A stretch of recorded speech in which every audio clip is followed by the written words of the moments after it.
అండి నమస్తే. ఈరోజు మినీ వ్లాగ్ వచ్చేసి సుబ్రహ్మణ్యేశ్వరి స్వామి పూజా విధానం అండి. ఈ పూజని సాధారణంగా పెళ్లి కాని వాళ్ళు, పిల్లలు లేని వారు, ఉద్యోగరీత్యా సమస్యలు, ఇంట్లో సమస్యలు ఉన్న వాళ్ళు చేసుకుంటే అవి బేగా క్లియర్ అవుతాయని మన తెలుగు వాళ్ళు నమ్ముతూ ఉంటారు కదండి. ఈ పూజని 7, 9, 11 వారాలు చేసుకోవచ్చు.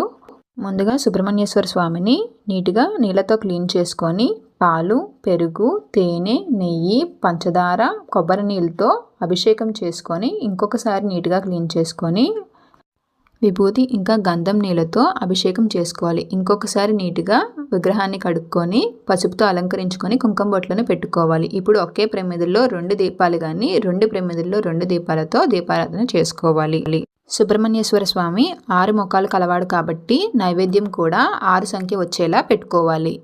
ఈ సుబ్రహ్మణ్యేశ్వర స్వామికి 7 ప్రదక్షిణలు చేసి పూజ ముగించాలి. ఈ వీడియో కనుక మీకు నచ్చితే లైక్ చేసి, షేర్ చేసి, సబ్స్క్రైబ్ చేయండి. Thanks for watching.